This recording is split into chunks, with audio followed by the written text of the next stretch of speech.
Edwin K. Morris, and you are about to embark on the next Pioneer Knowledge Services Because You Need to Know, a digital resource for you to listen to folks share their experience and knowledge around the field of knowledge management and nonprofit work.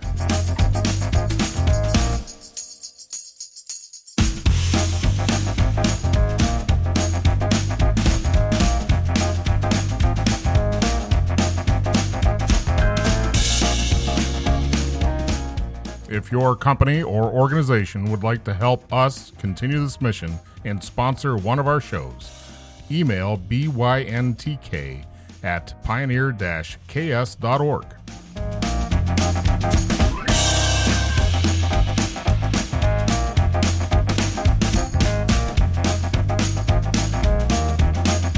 Hello, my name is Aaron Reimann, and I am located in Atlanta, Georgia, more specifically a little further north in Marietta. I've been a geek since I was about 12 or so, got into computers. I've been doing web development since 1996, so I've got a lot of gray hair because of all the stuff I've done. But I've been doing web for 25 plus years. I have a business. I sold an agency a couple years back, but now I have a new agency called Clockwork WP.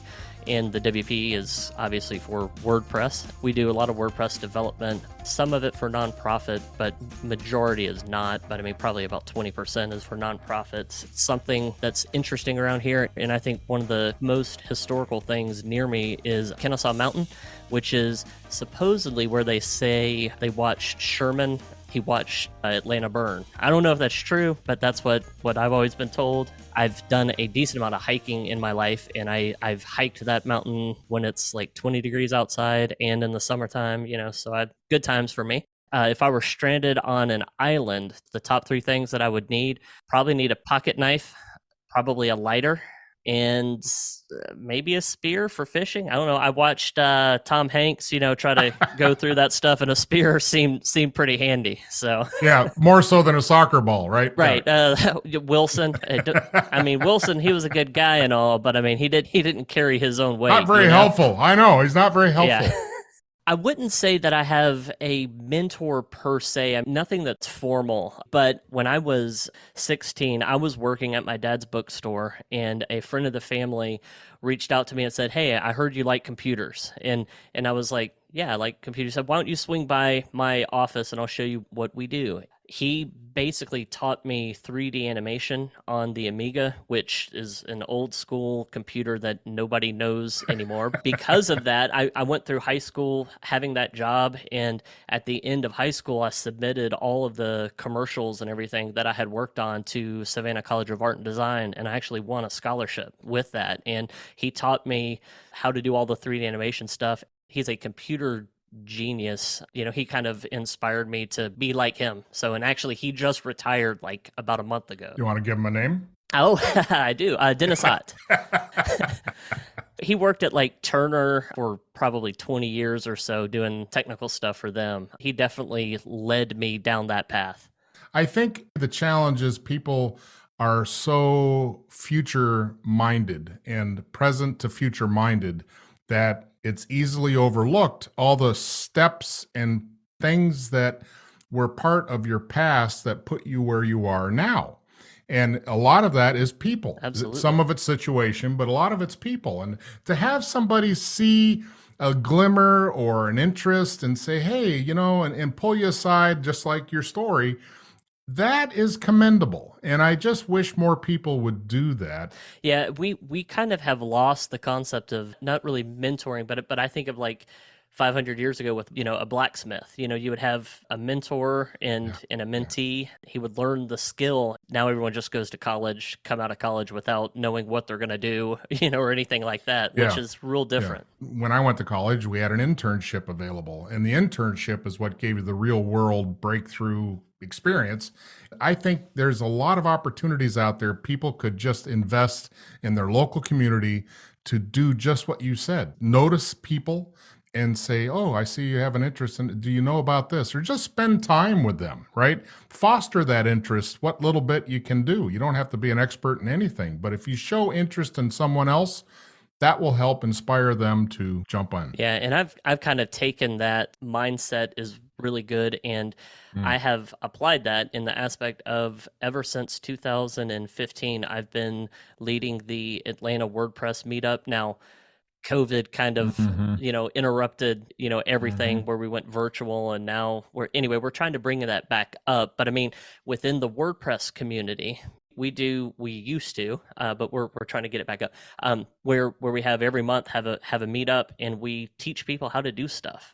That's my way of giving back, because I use a lot of open Yes, source right. tools that I don't have to pay Mm-hmm. for, and I want to give back in Yep. some way, form, or fashion. And one way to do it is by giving the knowledge back to people. Love it. So, Love it. And yeah. speaking of knowledge, let's talk about knowledge.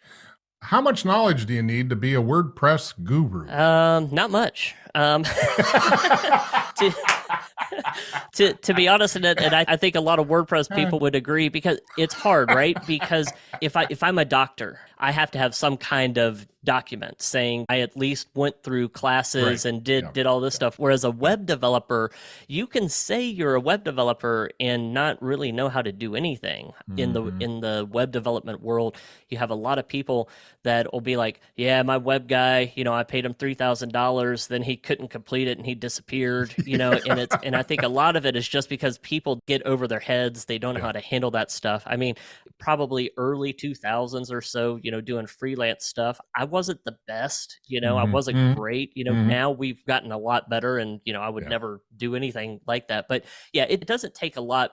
If you run an agency that does WordPress development, you write plugins from scratch, you need to know a lot of stuff. Yeah. And Right. I'm no longer an expert, as I have hired people that are smarter than Mm-hmm. me, because I realized, okay, I can't grow my business and continue to write code. And so hired people that are better than me. They know JavaScript, know HTML, Well, eh, CSS, PHP. I you're mean, talking about a whole lot of acronyms here, but what would be your advice to a small nonprofit or mid-sized nonprofit that doesn't necessarily have the huge budget available to just have top-notch everything? Now, you brought up a point where just because you say you're a web developer doesn't mean you're a web developer. So how does a organization protect themselves and hire the right outfit to do the job? What would be your advice to them to do the test of validity? that's a good question. And it is hard, because they're looking for, if they're a nonprofit, chances are they're looking for a one-man shop that's cheap. I would say make sure that they've been around for a while. Although I try to give someone a break. You have to start somewhere, right? Generally make sure that they have an existing website, that they have example work, Mhm. that they have contracts that are good contracts. Because I used to do stuff like, yeah, I can do that website for $2,000. I'll just send you an invoice for half. And that's no contract or anything like that. The contracts are really important, just because it protects the designer. It also protects the Ah, nonprofit. So I think contracts are really okay. important, as much as no one likes to write them. Yeah, well, so if you got somebody that's offering services that are just giving you an invoice versus what the actual scope of work is, Right. That's a problem. yeah, that's a problem. Like red light, red light. Other than doing your due diligence, what's your contract, what's your terms, all those types of things, your history, show us some past performance. Do they actually get to the point like you're hiring a person to give some references? Is that something that's worthwhile? We actually have that happen somewhat regularly, even though we're an established Ah, business. A lot of people will mhm. ask for references. That's why you always want to do good work, because people are, I mean, yeah, exactly. So you want to make sure that someone's going to say something that's really good about you at the end. Word of mouth is a Mhm. big part of what we do. If we didn't have good word of mouth, we wouldn't grow the way we have, and we've grown pretty well. So we've gotten good references in the or given out good references, I guess. So I can rate my professor. I can rate my food, beverage, and hospitality on Yelp. So what's the rating system for web development? I have been trying to get. There's a thing called Trustpilot, which is a review. Hmm. It's like Yelp, but not for restaurants. It's for Okay. services, and I've tried to grow my Trustpilot portfolio. And a lot of times what I'll do is that after I do something, like fix something on their website, I'll say, hey, can you go Yeah. give me a good Hmm. review on Hmm. here? And so I have a But other than that, there's not really any formal method that a someone looking to hire somebody could look up and see Not really. I mean, other maybe a Better Business Bureau? I yeah, don't know. do people use that now? I mean, like, I think it's still a valid thing. I don't know what it is like for web development. It's one of those check blocks to help prevent loss of funds, right? right. And chasing people and ill feelings. But yeah, I don't know. I don't know if it still would be applicable or But not. yeah, Trustpilot's kind of the one that I think is that's the only one I know for web specific things. Glassdoor, Is there any preference to having, if you're a continental US or US company looking for web development, is there any caution to going overseas and not having any control? I haven't had a great experience going overseas Okay. regularly. I think some of it's someone comes to us and says we need a plugin written. Winds up being where I've gotten quotes out of other Mhm. countries, and it's about 3 times what our Oh. developers think it'll be. And so I don't know if it's a Mm-hmm. miscommunication issue or what. I haven't had a lot of luck yet Yeah. in that. I'm not saying it's not possible. It just doesn't work out well for my Yeah. business. So What is the most sought after integration on a WordPress website? I think the number one integration that we do is probably just a contact form. We use Gravity Forms within WordPress to do that. And I say that because a lot of times it integrates, Gravity Forms will integrate with HubSpot, lots of different CRMs. And so that's kind of the Okay. go-to integration that everybody wants, or some other ones. But I mean, the contact form is really important. Probably secondarily is Google Maps, because on the contact page, people will want to have, where their location is on there.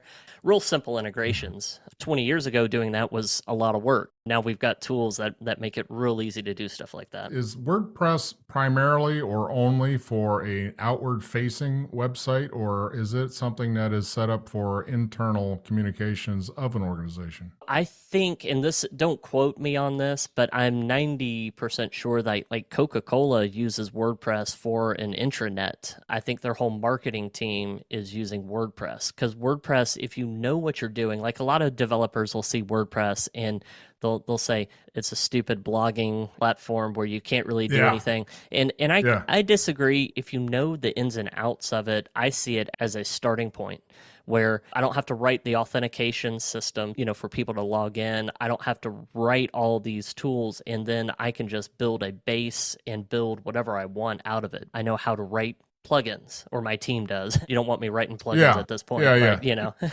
What's the I'm trying to go, is WordPress a for profit? It used to be a 501c3. Now it is I forget what the new terminology is, but it's like it's a for good. Like, I don't remember the terminology for it. Yeah. It's not a 501c3, but it's something like, it's not for profit either. So I'm looking at the website. They're still listed as a .org as far as their website, and it says they started in 2003.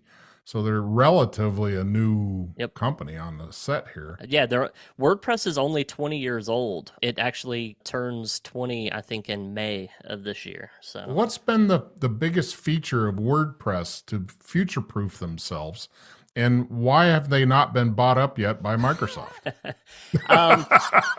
I think if they were bought by Microsoft, I think the majority of the community would just shrivel up and disappear, to be honest. Oh, you think? Yeah, they'd be like, absolutely. "Oh, you So, sellouts." I mean, yeah. even though we all know that that's what everyone's goal is, to make it big and sell to somebody. Yeah. Mike, if that were to happen, it really would. There would be a big fork in that, but that happens with a lot of open source projects where Oracle comes and buys MySQL, and then people are like, "Forget that! I'm forking it and starting MariaDB." So like that stuff like that happens regularly. It's a little scary. It seems to be in vogue as a corporate structure to build it up and then sell it out.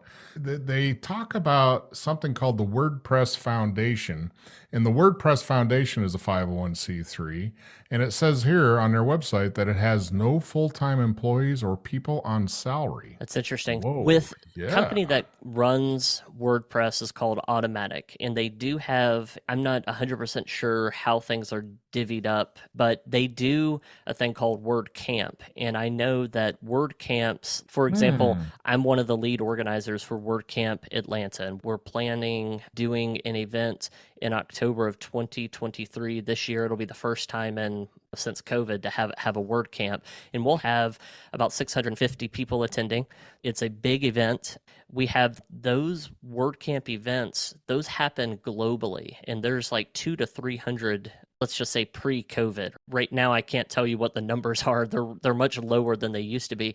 Doing 200-ish events globally for WordCamps is pretty awesome. The organization does a really good job making sure that the tickets are really cheap. It can't be any more than $25 a day. So you get a t-shirt, you get a meal, and you get to sit through classes basically all day long for $25. So it's a Wow. really good deal. And then we get people like GoDaddy and Bluehost and all the hosting companies to sponsor.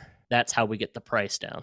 There's different levels of sponsorship: gold, silver, and bronze, Oh, or got it. whatever they label Got them it. as. And I can donate money, and I will for my Hmm. event. It's just a way to give back. Here again, you're giving back to the community that built this, right? Yeah, It's a community. absolutely. So WordPress is, for the most part, an open source code kind of Yep. concept. Yeah, it's actually a fork from Cafe Log, another blogging platform that Ah. it was real basic. And actually I started doing a YouTube channel about a month ago. I did a video about the first version of WordPress, and it's hysterical to see how pathetic, no offense, to the people, like if you compare it to Yeah, now, yeah, right. WordPress is pretty amazing, all the tools you Yeah, have, but you look at yeah. version, I think it starts with 0.71. It's a beta version, and it's so basic. You can blog, and that's about it. It's pretty awesome. So what's the future? I don't know.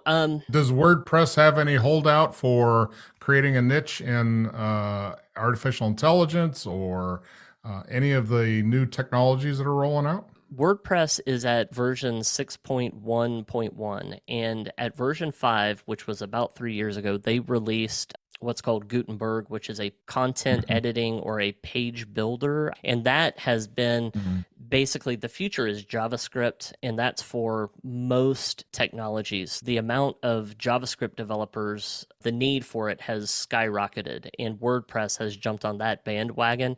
So I think right now they're trying to get Gutenberg, the page editor, where it is more user friendly and where people are wanting to Mhm. use it. There's been kind of a big rub, or a divide where a lot of people don't want to Mhm. use Gutenberg. In fact, someone forked WordPress, and it's called Classic Press, where it doesn't have that part of WordPress in there, the Gutenberg thing. So Oh, so it's interesting. it's one of those things. If that's the great and bad thing about open source, is that if people don't like it, they can be like, yeah, I'm going to go do my own thing, but then you lose the whole community. And within WordPress, there's thousands of developers that contribute all the time. So Mhm. rebuild that and have ecosystem like that is really hard to restart. But it gives the opportunity to challenge the system. Ab- Innovation and the entrepreneurs that thumb their nose at convention and say, the heck with that. We're going to go on our own island.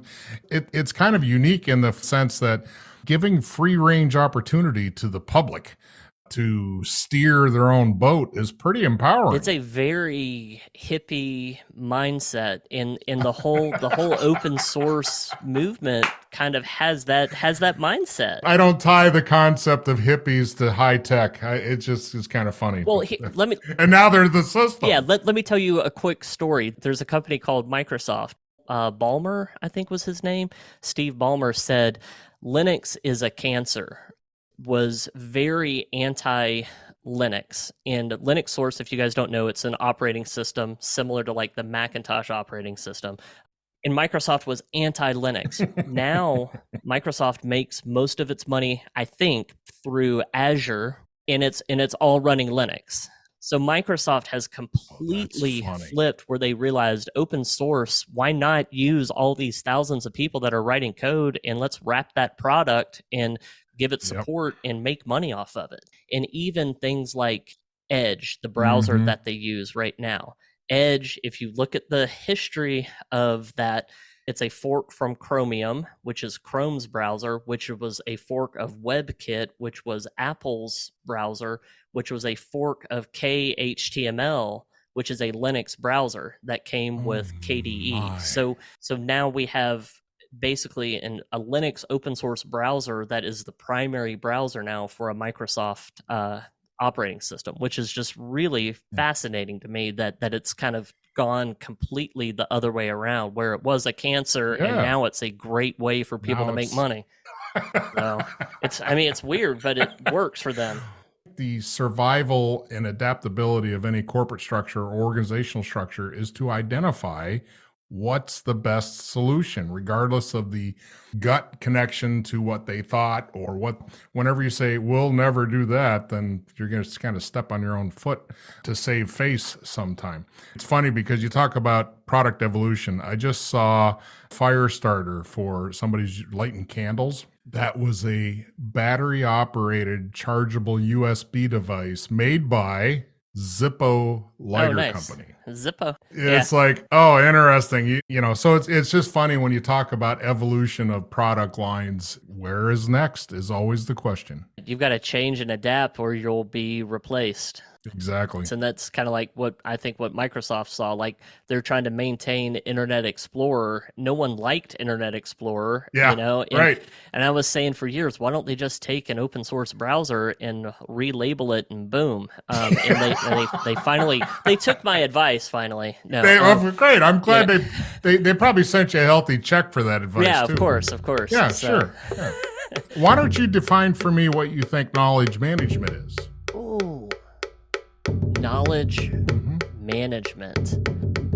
So knowledge management would be taking information, whether it be something that you've acquired or something you've just read about, and managing or using that knowledge to either use it within your business or make money, doing that. So I guess that's knowledge management. Sounds good enough for me. It fits differently for different organizations, but think of it as an asset. That makes sense. And that's how we make money, just because we know how to do WordPress better than someone that just picked it up. So that makes sense. Yeah, reverse it a couple thousand years ago, like you were given your concept of the bringing somebody in and training them like the blacksmith. The blacksmith can make money because they've got the skill set and the know-how and the experience.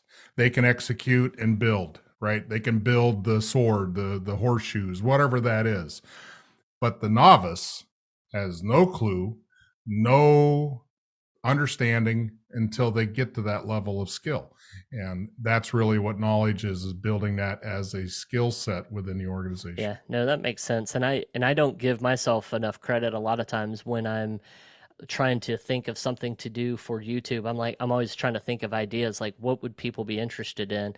And I always forget about, like, just because I don't see that skill, I think about like FTP skills, or that's a way to connect and upload files onto something. Someone might not know how to do that. I've been doing that since like 92, and it's one of those things where I don't give myself enough credit for that piece of knowledge, because it's second nature to me. It's exactly. Easy to overlook what we do know. Right. It is, and that's why doing a mentorship is kind of critical, because somebody that doesn't know anything is going to ask all those pointy questions that but you forgot that's that important. Right. It's like, oh, everybody knows that. I mean, come on. That's basic stuff. Absolutely. Thank you, Aaron. It's been a blast. It has been. It's been fun. Thank you.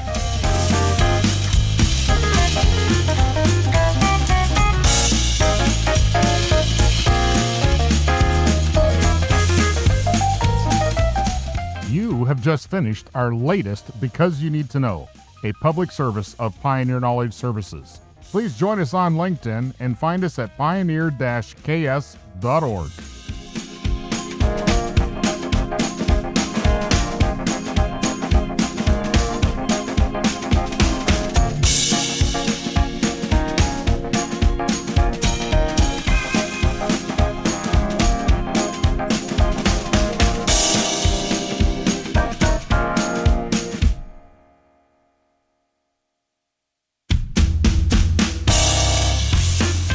If your company or organization would like to help us continue this mission and sponsor one of our shows, email byntk at pioneer-ks.org.